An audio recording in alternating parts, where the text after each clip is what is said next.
Көлік жүргізу үстінде қалғып кету адам өміріне өте қауіпті. Статистикаға жүгінетін болсақ, жол апатының 1/4 бөлігі рөлде ұйықтап кету салдарынан туындайды екен. Ендеше рөлде ұйқы қысқанда не істеу керек?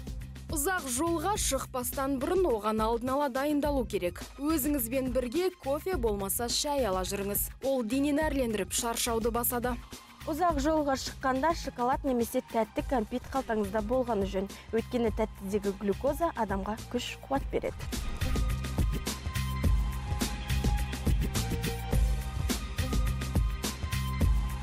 Тағы бір айта кетерлігі, көлік жылдамдығын үнемі ауыстырып отырыңыз. Радио қосыңыз, музыканы да өзгертіп отырыңыз. Өлең айтып, көңіл күйіңізді көтеріңіз.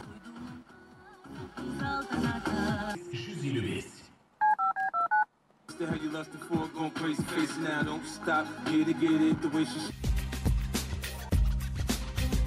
Қасыңызда жолдасыңыз болса, түрлі тақырыптарда әңгіме дүкен құрыңыз. Анда-санда сізге көз қырын салып қоюды талап етіңіз. Көлік салонына цитрус, лимон иістендіргіштерін себіңіз. Ол сергуге жақсы көмек болмақ.